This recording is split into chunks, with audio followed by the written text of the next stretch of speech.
Baik, pemirsa, kunjungan Partai Persatuan Pembangunan ke kantor DPP PDIP siang ini membuat suhu politik makin memanas jelang pemilu 2024 dan kunjungan tersebut bertujuan untuk menyerahkan hasil rapat pimpinan nasional bahwa P3 mengusung Ganjar Pranowo sebagai Capres 2024. Lantas bagaimana nasib KIB setelah P3 resmi mengusung Ganjar Pranowo? Mungkinkah Golkar dan PAN yang juga tergabung dalam KIB akan ikut merapat bersama P3 dan membentuk koalisi besar? Kami akan membahasnya bersama Ketua DPP P3 Ahmad Baidowi. Assalamualaikum, selamat siang Pak Awi. Waalaikumsalam, Ya, siang. dengan Herjuno Pak Awi di studio. Ya, Herjuno, Ya, gimana kabar? baik, Alhamdulillah Pak Awi. Kita tahu hari ini agendanya tadi menyerahkan hasil Rapimnas dan juga halal bihalal. Kalau secara keseluruhan bagaimana Pak Awi melihat hari ini? Ya, itu menandakan bahwa PDI dan P3 memasuki babak baru dalam menghadapi pemilu 2024. Yang mana PDI bersama P3 memiliki capres yang sama. Dan itu merupakan keputusan resmi partai. Ini mengulang sejarah P3 dan PDI yang bekerja sama di zamannya Ibu Megawati dengan Bapak Hamzahas. Dan khusus Pak Ganjar, ini bagian dari untuk meningkatkan penugasan dari beliau dari Jawa Tengah ke nasional. Termasuk juga pasangan PDI P3 dari Jawa Tengah ditingkatkan lagi ke tingkat nasional ketika Pak Ganjar diusungkan menjadi calon presiden dari PDI dan P3, nanti tentu wakilnya akan kita bicarakan bersama. Ini romantisme sejarah yang terulang gitu. Baik. Oke, Pak Awi, kalau ada pertanyaan mungkin, apakah ini sudah benar-benar matang, Pak? Ya, kalau kita lihat memang Rapimnas sudah menyatakan itu dan hari ini juga diserahkan hasilnya. Kalau pertanyaannya Pak Awi, apakah benar-benar matang koalisi ini? Oh ya pasti dong. Oke, Karena capresnya sama, kecuali capresnya berbeda gitu. baik. Hasil Rapimnas itu merupakan rapat konstitusional di internal kami yang kemudian kita serahkan disampaikan kepada PDIP. Etika politiknya kenapa kami mendatangi PDI? Karena Pak Ganjar adalah kader dari PDI Perjuangan. Kita menghormati itu. Baik, kalau kita juga bicara mengenai jatah posisi cawapres, saya dengar apakah ini memang sudah ada komunikasi dari P3 dengan PDIP terkait jatah cawapres ini yang disebut-sebut banyak pihak? Ya, mungkin dalam pertemuan kali ini juga akan dibahas terkait dengan kriteria ataupun harapan-harapan dari P3. Karena dalam Rapimnas kemarin, selain memutuskan Pak Ganjar sebagai calon presiden, Baik. untuk calon wakil presidennya forum menyerahkan kepada DPP untuk mengkomunikasikan kepada PDI Perjuangan. Tentu harapannya ada kader dari Partai Persatuan Pembangunan yang nanti bisa digandeng sebagai calon wakil presiden sebagaimana mengulang kesejarahan kepemimpinan Ibu Megawati dengan Bapak Hamzahas. Koalisi PDI dengan P3. Sandiaga Uno, Pak Awi? Sejauh ini Sandiaga Uno belum menjadi kader P3 sehingga belum bisa kita ajukan. Baik. Bagaimana mengajukan orang yang belum menjadi kader P3. Sementara hasil Rapimnasnya mengamanatkan yang diajukan adalah kader P3.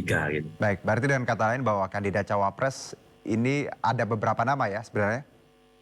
Ya, P3 itu banyak kadernya itu kan, baik yang sudah lama maupun yang baru. Tentu tidak bisa kita sampaikan hari ini. Dan itu akan dibicarakan lebih lanjut antara PDI dan P3. Hari ini merupakan langkah awal bagi kedua partai politik untuk menjajaki kerjasama yang konkret untuk pemilu 2024 nanti.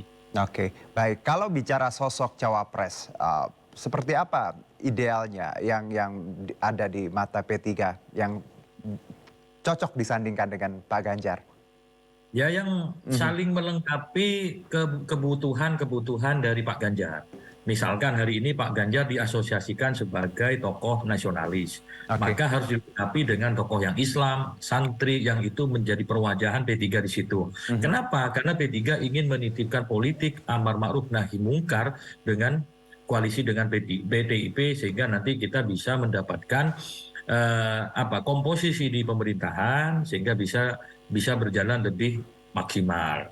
Nah, kenapa menitipkan politik amar ma'ruf nahi mungkar? Karena politik amar ma'ruf nahi mungkar itu hanya bisa dilaksanakan, diterapkan apabila kita memang memegang kendali di pemerintahan. Artinya masuk dalam koalisi pemerintahan yang nanti akan memerintah.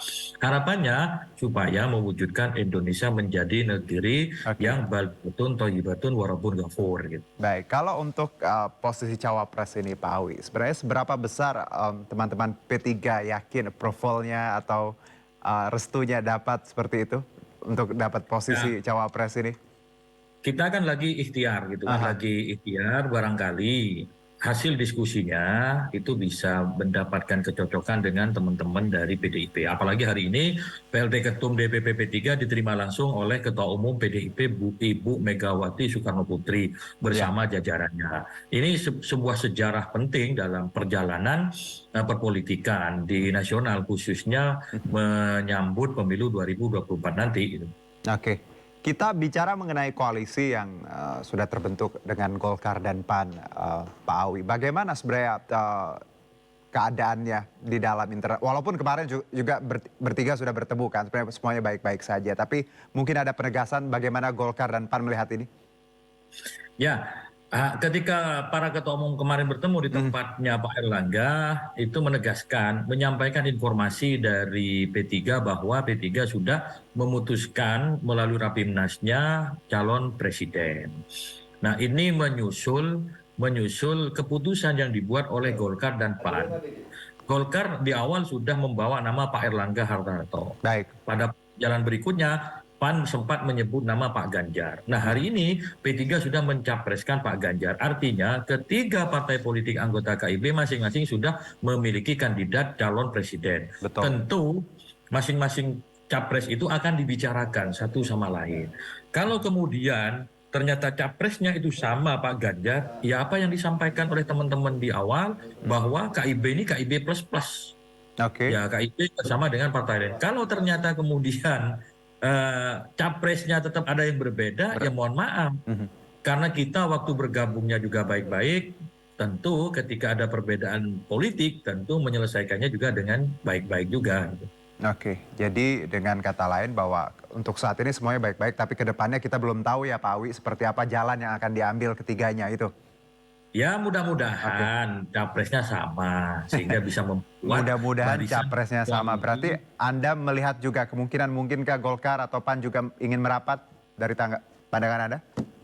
Ya kalau Ah, Golkar kan sudah secara tersirat sudah pernah menyebut nama Pak Ganjar. oke, Nah kalau Pak Golkar masih menyebut nama Pak Erlangga karena itu keputusan Munas kita hargai sama betul. dengan Golkar Aha, menghargai hasil Rapimnas P3. Soal kemudian yang diterima hari ini adalah P3 terlebih dahulu karena kita membuat keputusan resmi menyampaikan keputusan yang sama. Kalau Golkar kan tidak bisa menyampaikan hasil Munasnya karena nama capresnya berbeda dengan yang diusung oleh PDI Perjuangan. oke, jadi sebenarnya untuk melihat tiga tadi partai besar ini ya masing-masing untuk saat ini masih win-win solution dulu ya Pak Awi. Ya belum tahu akan kemana ke depannya seperti itu jadi ya. Oh iya, kan Oke. sama-sama Apakah masing-masing berarti saling kemungkinannya mempengaruhi. bisa bubar, bisa juga jalan bareng tetap ya Pak Awi? Ya, seperti kami sampaikan Ah, tadi, kalau capresnya sama-sama Ganjar, itu akan berapat ke PDIP.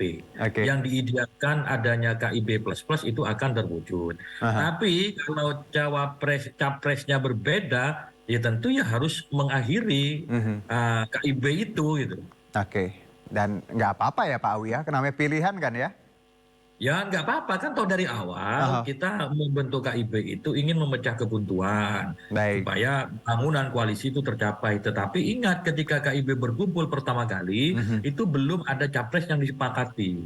Yang mhm. ada hanya Golkar tadi, Golkar sudah ya, memiliki ya. capres Pak Erlangga, Mhm, PAN dan P3 waktu itu masih menjajaki nama-nama yang potensial maju sebagai calon presiden. oke. Kemudian PAN sempat menyebut nama Pak Ganjar meskipun belum diputuskan. Mhm, Nah P3 hasil Rapimnas kemarin sekaligus halal bihalal dengan DPW P3 di seluruh Indonesia memutuskan Pak Ganjar melalui mekanisme resmi. Nah itu yang kita sampaikan kepada eh, teman-teman PDIP hari ini. Gitu. mhm. Dan kita tahu Pak bahwa dinamikanya terus berkembang pekan-pekan ini. PDIP juga nampaknya intens berkomunikasi dengan banyak pihak termasuk Gerindra. Ini kalau dari Pak Awi melihat apakah ada kemungkinan PDIP, KIB, KKIR ini akan bentuk koalisi besar atau seperti apa kalau dari pandangan Pak Awi melihat ya perkembangannya ke depan?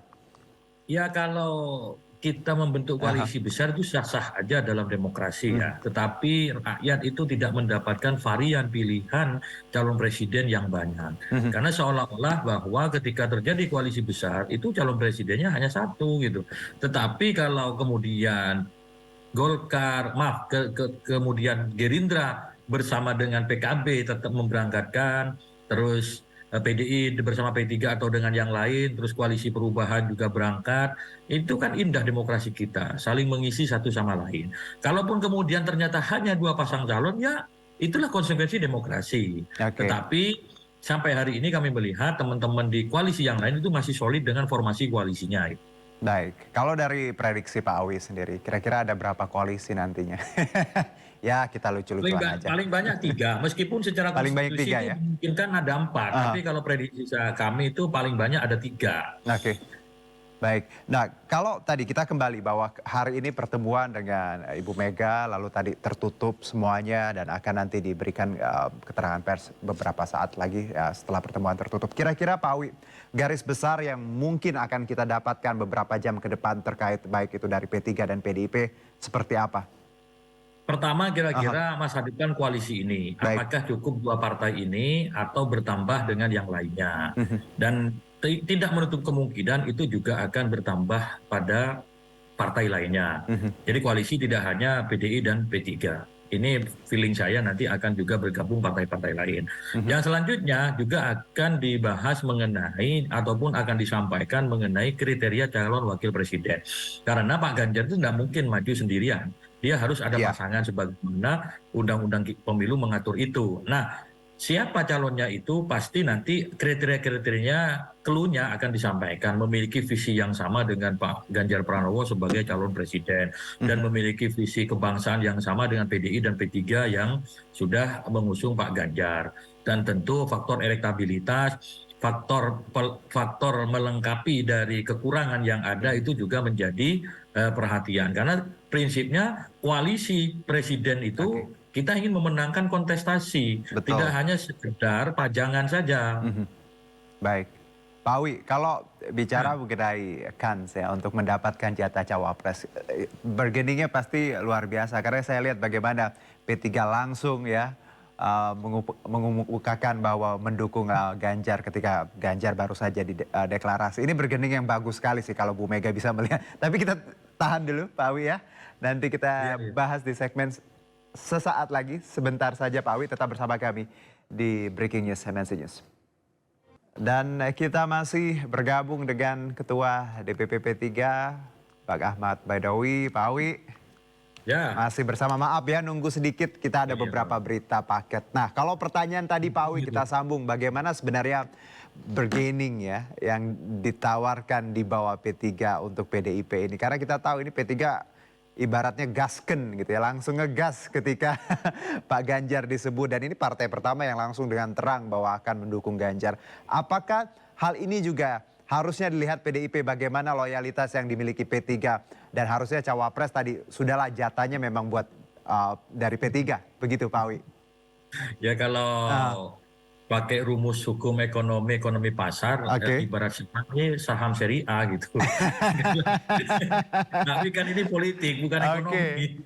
Ya kita serahkanlah kepada pimpinan PDIP dan pimpinan P3 untuk berembuk, menyampaikan aspirasi yang disampaikan oleh kader-kader kita di bawah bahwa harapannya pasangan yang pernah terjadi dulu Megawati Soekarno Putri bersama Hamzahas itu bisa terulang di pemilu 2024 mendatang gitu. Ya, dengan kata lain ya Pak Awi bahwa memang kedekatan P3 dan PDIP ini memang luar biasa kalau kita lihat histori. Jadi pasti ini juga bisa menjadi pertimbangan untuk Bu Mega ya sebenarnya ya. Ya ini bukan hanya persoalan karena kedekatan gedung kantor kami yang bersebelah berbatas dengan tetapi juga kedekatan hati antara P3 dan PDIP sesama partai yang dulu terdolimi di zaman Orde Baru. Nah, perjalanan sejarah itu tidak bisa dipungkiri. Bahkan koalisi PDIP itu sangat heroik dulu ketika dimulai dengan Mega Bintang. terus kemudian berlanjut ke Mega Hamzah. Baik. Dan juga di beberapa pilkada banyak kita berkoalisi dengan PDIP dan memenangkan kontestasi. Bahkan Mhm. di Tasikmalaya yang menjadi basis P3 itu PDI bupatinya wakilnya dari P3. Oke. Di Jawa Tengah begitu dan banyak lainnya. Mhm. Jadi hubungan dengan PDIP itu bukan hari ini saja, bukan Mhm. sesuatu yang baru. Mhm. Baik, jadi bukan karena for the sake of tadi bahwa Ganjar dicapreskan baru P3 bergerak. Tapi sebenarnya kalau kita lihat bagaimana sebenarnya hubungan antara PDIP dan P3 tadi di daerah pun luar biasa ya Pak Wi ya. Ya, karena Oke. kita Mhm. membangun koalisi kerjasama yang saling melengkapi satu sama lain. Oke. Pak Maka Wi, kalau kemudian, ya ya, silakan. Silakan Pak Wi. kalau PDI Mhm. tadi bergerak di sisi merahnya nasionalisnya, Mhm. kita dari sisi Islamnya, santrinya khususnya Islam tradisional, yakni kalangan Nahdliyin gitu. Dan Oke. sejarah Republik ini Mhm. selalu nasionalis dengan Islam tradisionalis itu selalu bersama-sama. Dan itulah yang memegang kekuasaan selama perjalanan Republik ini. Jadi pas sekali lah kombinasinya ya Pak Wi ya. Ya kalau kita mengulang sejarah itu kan bukan sesuatu yang salah. Oke. Bahkan keniscayaan kata Bung Karno, Baik. jas merah. Jangan sekali-kali melupakan Mhm. sejarah. Tapi kalau P3, jas Mhm. hijau. Mhm. Jangan sekali-kali melupakan jasa ulama gitu. Baik. Jadi dua hal itu Oke. saling melengkapi. Gitu. Nasionalis tadi dan religius. Nah, Pak Wi, kita menarik Ya, bahwa P3 juga belakangan banyak menjadi perbincangan ketika Pak Sandi keluar dari Gerindra, lalu tadi di ya ancang-ancangnya bahwa akan pindah ke P3, namun belum ada keputusan seperti itu, masih ya. mempelajari. Bagaimana sebenarnya dinamika internal P3 melihat sosok Sandi? Komunikasi seperti apa yang terbangun? Karena publik pun pasti ketika hari ini bertemu banyak yang mengasumsikan bahwa oh cawapresnya pasti Sandi karena tadi Sandi akan bergabung. Padahal kita tahu Pak Sandi juga belum menyatakan resmi bergabung dengan P3. Ya, kalau dari Hmm. internal P3 itu sangat terbuka dengan Pak Sandi. Oke. Semua, baik dari pusat sampai daerah, sampai kecamatan, PAC, dan ranting itu tidak ada keberatan dengan Pak Mhm. Sandi. Karena Pak Mhm. Sandi tokoh yang cukup populer juga mewakili kelompok-kelompok Islam. Mhm. Namun demikian, apakah Pak Sandi menjadi kader dari P3, kita juga belum tahu. Karena Ya, sampai sekarang kita belum pernah melihat ataupun mendengarkan secara resmi Pak Sandiaga Uno ini menjadi kader Partai Persatuan Pembangunan. mhm. Indikatornya sederhana saja. Mhm. Seseorang menjadi kader partai itu apabila yang bersangkutan memiliki kartu tanda anggota atau KTA. Baik. Selama belum memiliki KTA, itu belum menjadi kader partai. Mhm. Dan kedekatan Pak Sandi dengan kader-kader P3 di daerah itu bisa terlihat dari berbagai kegiatan dari P3 di sejumlah daerah. Pak Mhm. Sandi hadir memberikan support, memberikan menjadi pemateri, memberikan inspirasi, semangat, dan seterusnya kepada kader-kader P3 di daerah beliau. Hadir baik diundang oleh DPC, Baik. DPW, melalui Rapimwil, Mukerwil, ataupun peringatan harga, beliau hadir gitu. Mhm. Itu menunjukkan bahwa kader-kader P3 itu tidak ada masalah dengan Pak Sandiaga Uno gitu. Oke, jadi sebenarnya Pak Awi bahwa hubungan dengan Pak Sandiaga Uno sangat baik seperti itu ya. Dan saya pun sempat berbincang sebenarnya dengan Pak Uno beberapa waktu yang lalu terkait kepindahan ini. Tapi ya Pak Sandiaga masih malu-malu lah seperti itu. Tapi kalau bicara persentase Pak Awi, kira-kira Nah, seberapa dari 10 ya, 0 sampai 9 atau 0 sampai 10, ya seberapa? sudah masuk ke angka 7 lah. Oke, angka 7 lah Kalau ya. kemarin Oh, sebelum keluar dari Gerindra dia masih angkanya 5. baik, Tapi setelah keluar dari Gerindra paling tidak speednya naik ke jadi angka 7. Nah, 7 ya. itu yang 3 itu Aha, tergantung Pak Sandi mau bergabung dengan P3 atau dia masih mau lihat-lihat dulu, aha. ada target politik. Kalau Tapi kalau ternyata gabung sama P3 Pak Awi, apakah ya pasti diberikan tiket cawapres gitu? Belum tentu juga? kalau bergabung dengan P3 dia punya peluang untuk diusulkan. Baik. Karena Rapimnasnya jelas hasil yang kedua itu Aha, diharapkan kader P3 yang mendampingi Pak Ganjar. baik. Nah, saya katakan kalau Ah, belum bergabung bagaimana kita mau mengusung kan aha, begitu. aha. Jadi ini ya kalau bicara Pak Sandiaga Uno itu semua di tangan Pak Uno ya untuk melihat bagaimana move atau langkah ke depannya ya Pak Awi ya? Ya pasti Oke, Pak Uno lah sebagai politisi aha, pasti melihat peluang-peluang tersebut dengan secara seksama baik. supaya ada kerjasama simbiosis mutualisme saling menguntungkan satu sama lain gitu. Oke, seberapa bahagia Pak Awi kalau misalnya Pak Uno memang masuk P3? Ya, Pak Sandiaga Uno itu tokoh yang populer, yang disukai oleh milenial-milenial Muslim, diharapkan itu turut mendongkrak perolehan suara P3 di pemilu 2024 mendatang. Oke, baik. Pak Awi, satu mungkin Ya, terkait hari ini dan tadi kita luar biasa spektrumnya, kita udah bicara banyak sekali, kita bicara KIB, ya, bicara juga bagaimana koalisi ke depannya, Pak Uno juga sosok yang kerap dikaitkan dengan P3. Kalau hari ini, apakah ada agenda lain Pak Awi yang kira-kira dibahas, yang mungkin ya tidak semua orang tahu atau ya kalaupun tidak semua orang tahu berarti nggak bisa diungkapkan juga sebenarnya Pak Awi. Tapi apakah ada agenda lain Pak Awi untuk hari ini? ya, pasti selain soal kriteria Aha. cawapres, selain menyampaikan hasil Rapimnas, bagaimana skema tim pemenangan ke depan, Mhm. bagaimana penertiban pasukan ke bawah supaya ini bisa menang dengan mudah dan tanpa menimbulkan riak-riak di lapangan, dan bagaimana strategi kampanye yang akan dilakukan ke depan, termasuk juga pembentukan tim, ya semua pasti akan dibahas, disinggung lah dalam pertemuan tadi. Namun demikian, pastinya nanti akan disampaikan, diumumkan langsung oleh para petinggi yang mengikuti pertemuan tersebut. Baik, Pak Awi, terima kasih Ya, sekali atas waktu terima dan kasih. diskusi singkatnya. Sehat-sehat ya, itu yang paling Terima penting biar kasih. kita tetap bisa berkarya, bisa tadi memberikan kontribusi. Selamat untuk P3 dan juga PDIP ya untuk kontestasinya. Terima Semoga kasih. hasil yang baik untuk keduanya. Terima kasih, Pak Awi. Terima kasih. Ya. Baik.